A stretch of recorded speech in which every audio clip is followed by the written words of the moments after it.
This is Daily Blast Live. We're talking about what you're talking about. Get real. No. This Just is stop. a sham. It's finally here. Drum roll. Welcome to DBL. Happy Wednesday, everybody. You got the day right. Happy Wednesday. I got it right. I almost said Thursday.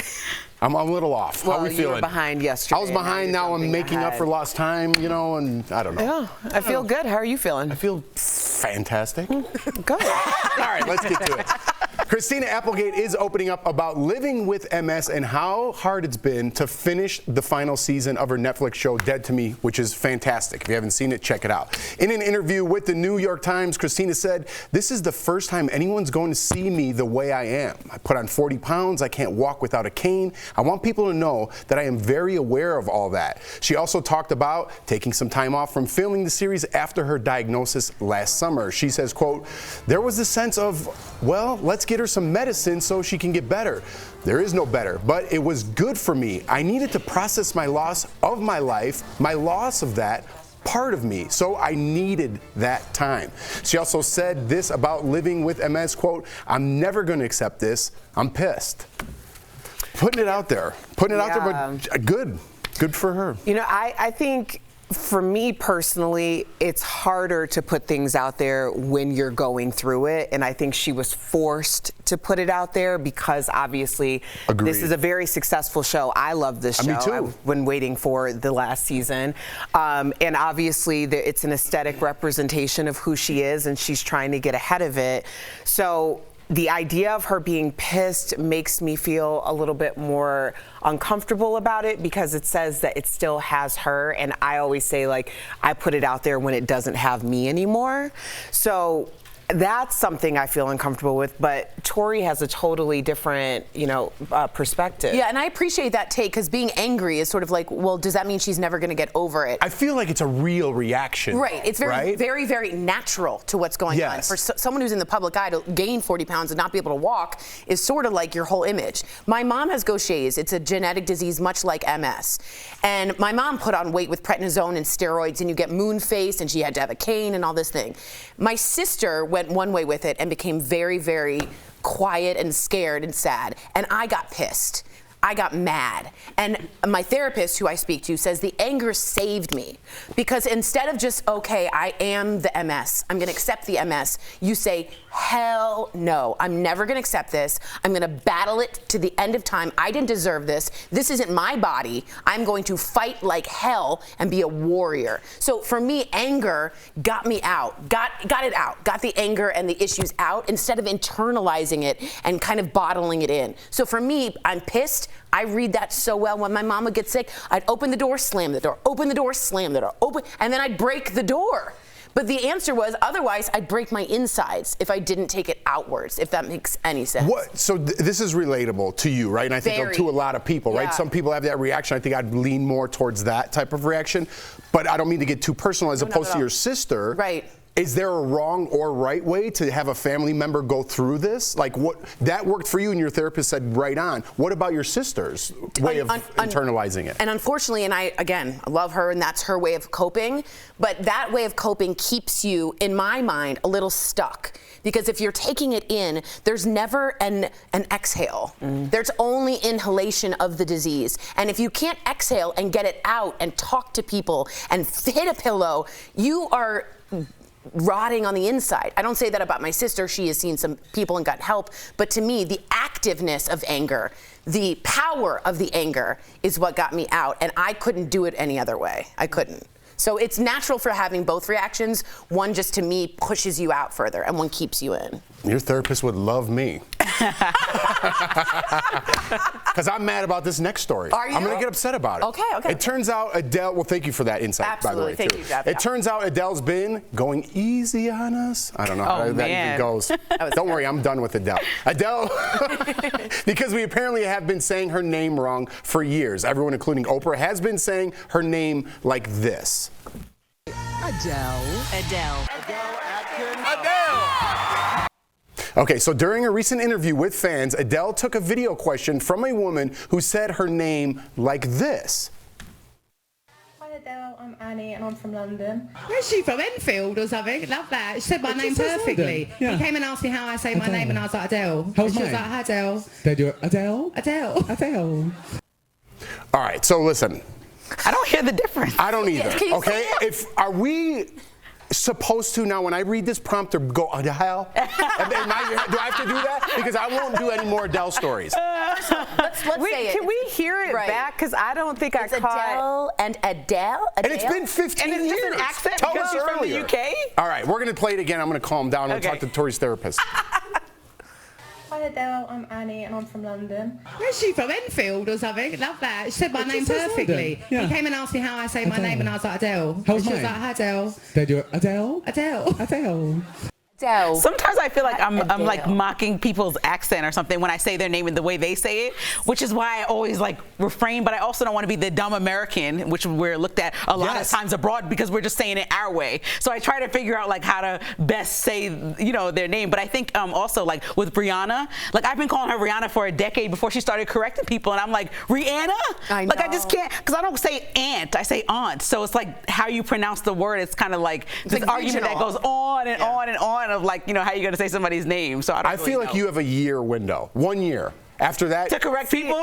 Yeah, that's it. After that, it's over. No, this. I won't is call her indicative- Adele. Well, that's Adele. That's your right, I guess. But what I'm saying is, look at who it affects. It's women.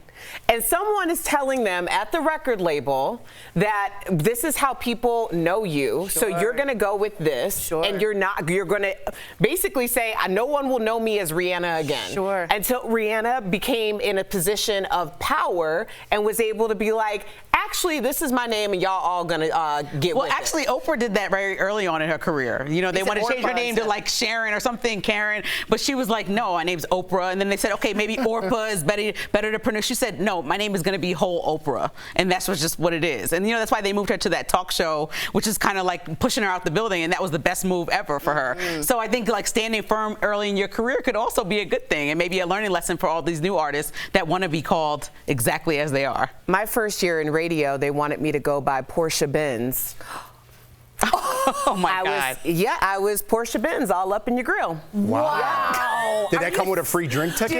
No, it did not. And the thing was, there were like these heritage names. So if you got let go, they would just put somebody else in and call them that name. Oh yeah, there wasn't like social media and all that stuff, so you weren't seeing what they looked like. Well, for 2 I stuck with Erica. I like that. For 2 years, I thought her name was. I like that. Yeah, that's better. I thought her name was Adelaide for like 2 years. No, you didn't. I Come did. on now. I did. Adelaide or Adelaide. Someone needs Stephanie Jones on the phone. Coming up on DBL, the original Ralphie is back for a sequel to A Christmas Story. What do we think about reinventing the movie nearly 40 years later? And is James Corden in trouble again? We're talking about it next.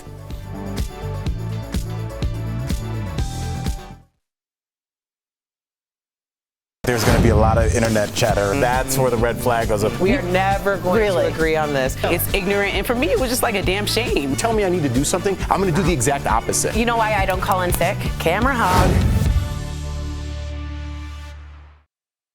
It's all up in your grill. All right, so that I'm not happy about that for you. About Portia Benz? Portia Benz. That's ridiculous. Yeah. That's not even like creative. Who came up with that, right? That's ridiculous. Yeah. No, but at the And it's time, if you think reference, about I don't know, kind of other reminds me of names- something else, a different industry. But think about the names that were on Chicago radio at that time. I know, It but you makes- can't be Portia Benz. That's ridiculous. Well, I did keep Erica. Yeah, I know. I'm happy you did. I've only I'm been happy you known did. as Erica. I know someone that happened to in real life. She's my friend, very successful news personality, and her last name is not what she said. And she's let and they go. just changed around a few letters because they didn't like Well, the Jews original. always, for a long time, would make their names like Tori Sholmowitz. They'd be like Tori Sally. They'd make it very anglicized, so it's not Jewish sounding. That was like a big thing in the past. That's so crazy to me. Yeah. Rachel Green was probably Rachel Greenberg. Yeah, Greenberg or Goldman or something, and they just shorten it. So you're like, are you a Jew?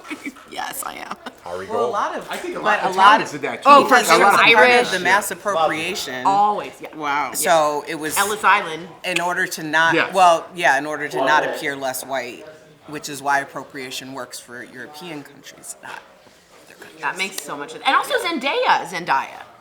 I had a hard time with Zendaya. Zendaya, that's a tough Zendaya. one. So which one is it for sure? It's Zendaya, But right? we all said Zendaya for a while. Zendaya? I always said Zendaya. It's Zendaya like a I day. let that one go. Or That Lindsay sounds... Lohan, not Lohan. Yeah, we've been saying Lindsay Lohan for decades. It's over. Lohan? Lohan. Lohan is a very firm Or last name. Charlize Theron. But is she? Yeah, I said that wrong one time. What? Is she insistent? She's not saying that. You're gonna play off the wall.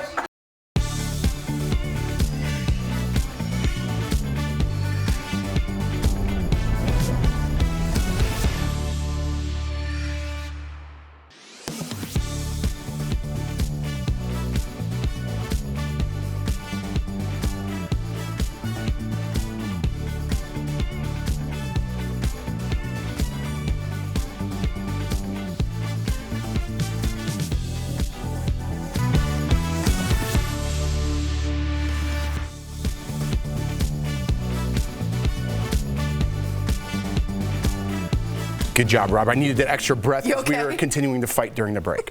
Or not fight, I was just angry about it. All right, so welcome back. James Corden is in hot water again. This time, it's over joke stealing. James recently made a joke comparing Twitter to a town square. That sounded similar to one Ricky Gervais made in his Netflix special back in 2018. Let's take a look.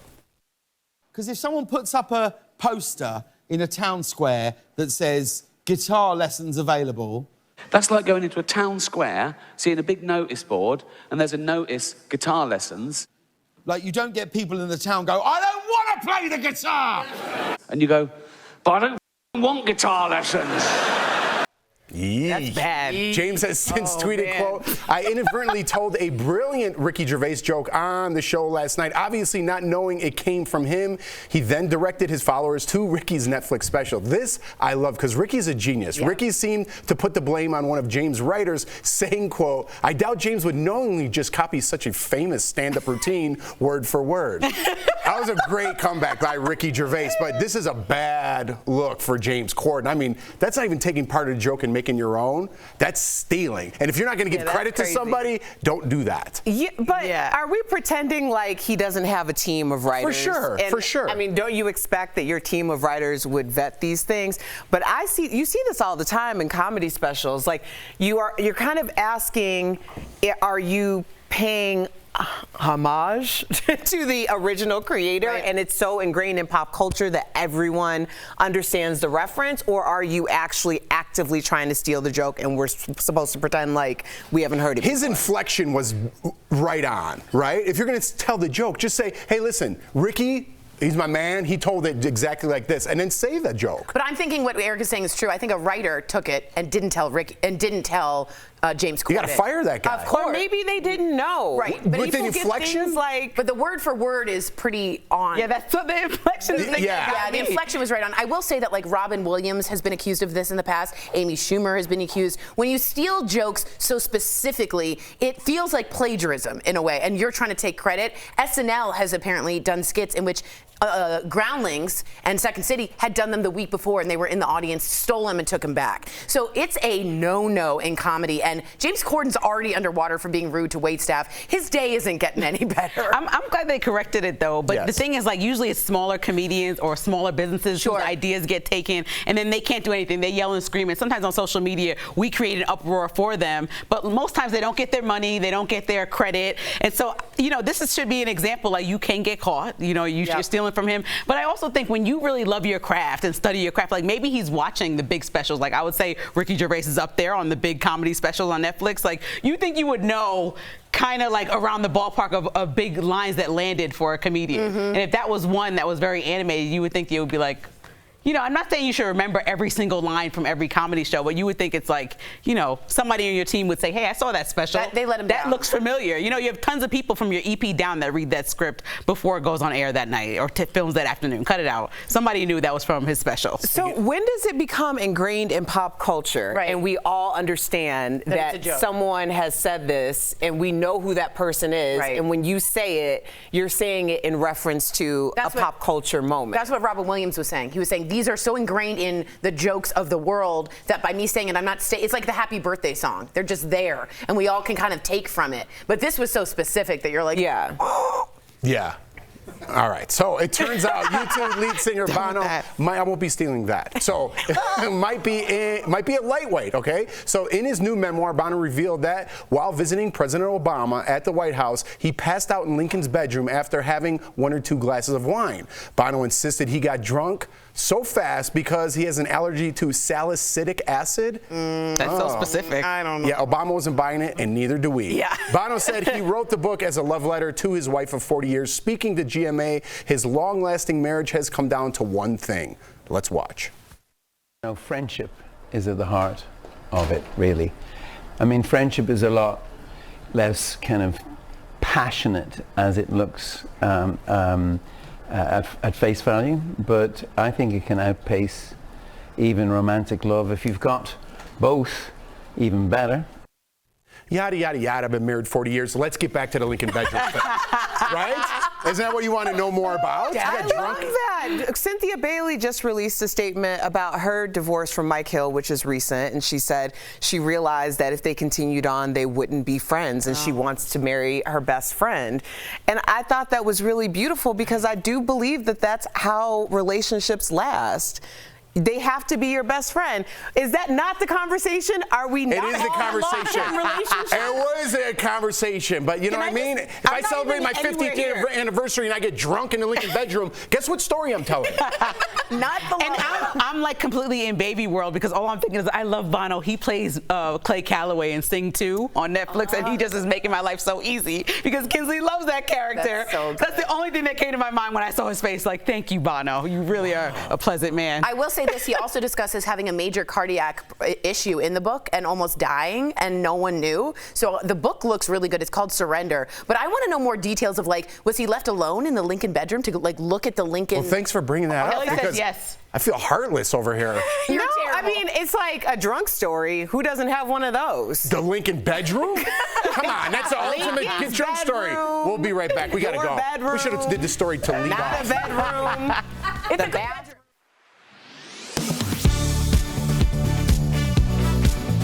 PayPal is one of the most popular online payment methods, but some users threatened to leave the service recently after they claimed the company will fine people for spreading misinformation. The allegation prompted the hashtag boycott PayPal. So let's verify. Did PayPal reinstate a $2,500 fine for spreading misinformation? Our sources are the digital archive tool The Wayback Machine and PayPal.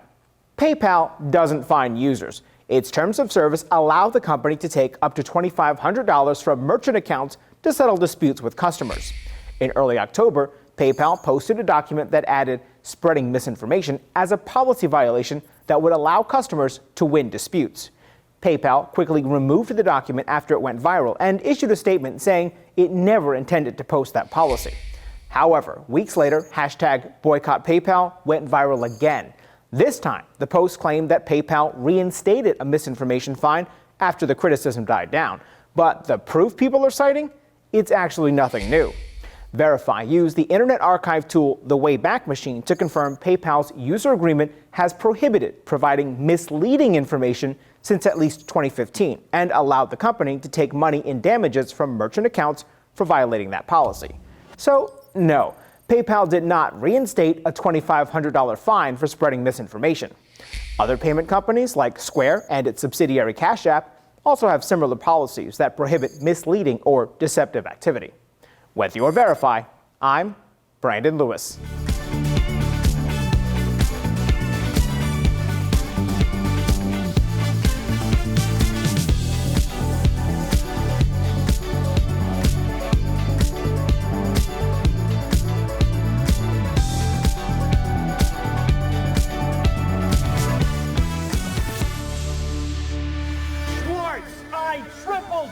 Dare you? Oh, I got it now.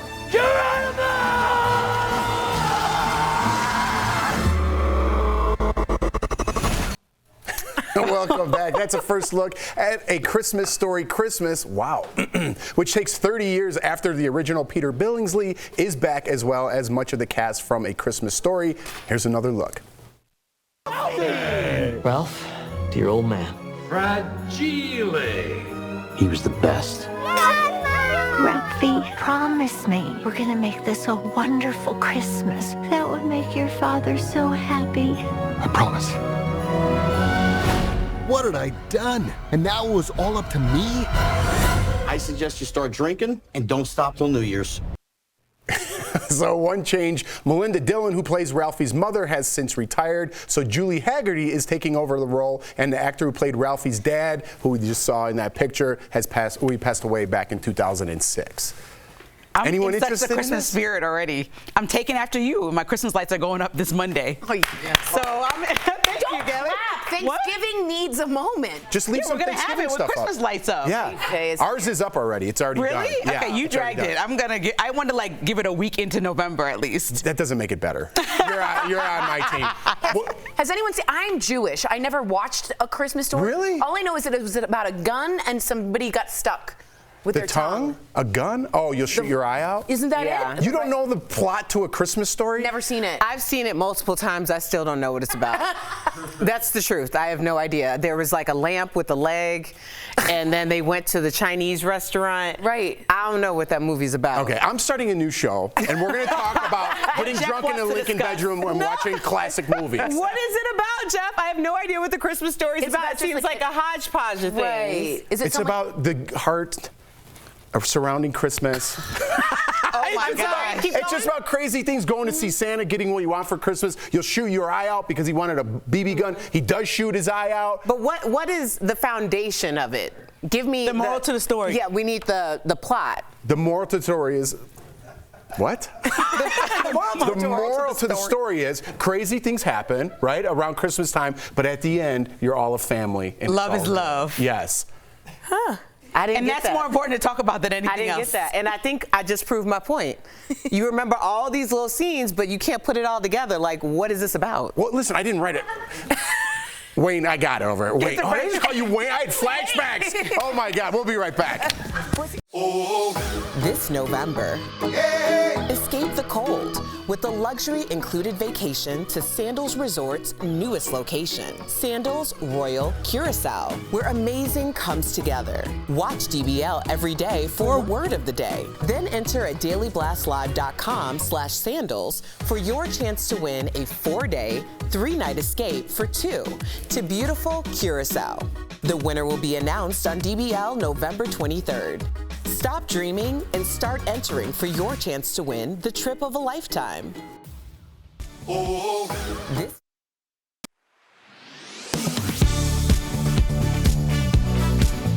We looked at the laws in all 50 states, plus here in D.C., and found a majority of the country actually requires employers to give employees time off to vote on election days. The states that are here on this map in green. That includes paid and unpaid time off. And if you check the fine print, some states require giving advance notice or may allow an employer to designate specific voting time, or might not have to offer it if an employee has hours before or after their shift when the polls are open. Let's zoom in on the DMV. In D.C., District Code requires employers give up to 2 hours paid leave to vote, even if it's not an election in D.C. It cannot count against the employee's PTO. The law does allow an employer to request notice of that leave in advance and designate specific time when the employee can go vote. That could include during early voting days. In Maryland, the law requires employees who claim to be a registered voter up to 2 hours paid time off on election day to cast their ballot. That's if they don't have 2 hours time off already while the polls are open. Voters do need to be able to prove to their boss that they use that time to go vote with a form from the state election board. And finally, to the Commonwealth, Virginia has no law requiring employers give time off to vote. Election day is not a federal holiday, though lawmakers in the past have tried to change that with a few different proposals. How about federal employees? According to the U.S. Office of Personnel Management, federal employees can get up to 4 hours administrative leave to vote, as well as up to 4 hours of leave to work as poll workers or election observers. This can be on Election Day or in the early voting period leading up to it. With your Verify, I'm Abby Larico.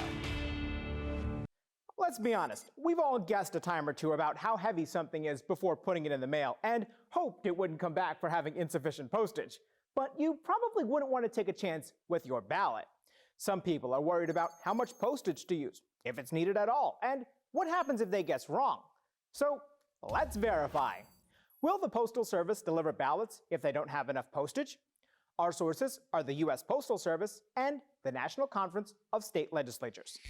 In 19 states and D.C., no postage is required to mail in a ballot.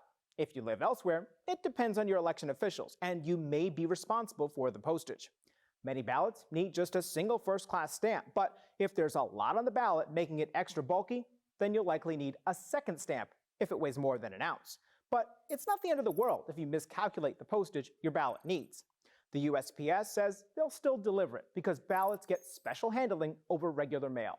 So, yes, the Postal Service will deliver ballots if they don't have enough postage. But election officials and your tax dollars might foot the bill for the missing stamps. And if you really don't want to pay for postage, many places have drop boxes that you can use for free. With your Verify, I'm Brandon Lewis. Are you skeptical of headlines and what you see on social media? We are too. The Verify newsletter answers your questions, clarifies what's true and false, and even includes a daily fun fact. Go to verifythis.com/email to check it out.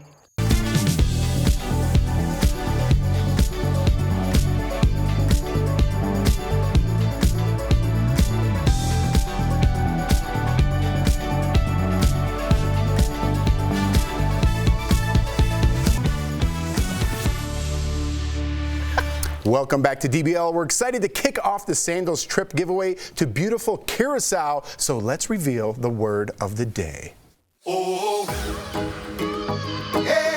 Today's Sandals word of the day is island.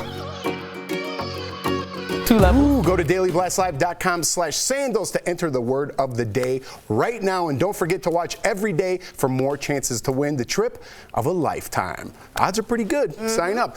How's your movement been lately, huh? We're switching gears. Chances are you're not moving around as much as you should, but we've got some easy ways to get in more steps. It's time for some joint and muscle support brought to you by Omega XL. First, take the stairs. Take the stairs, Jeff. It's one of the easiest ways to add in more steps to increase your heart rate and build strength. Next, park further away when you shop. These extra few minutes of walking time will start adding up. Lastly, if you sit in a desk all day, consider standing or changing out that office chair for an exercise ball. We're still doing that, huh? Omega XL has improved the lives of millions of consumers, supported by 30 years of clinical research. Omega XL's powerful and proven benefits have transformed the lives of athletes, celebrities, and dedicated daily users. Call 1-800-686-5325 or visit OmegaXL.com for more information.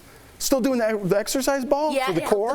The core. It really is for the core. And I got to be honest, I started taking Pilates thanks to Erica's suggestion, and I am finding muscles in my core I didn't even know I had. Pilates is the truth. What the heck? Like within 30 sessions, you will have a totally different body. I swear to you. I think I'm getting there, right? Yeah, you're getting there. You got it.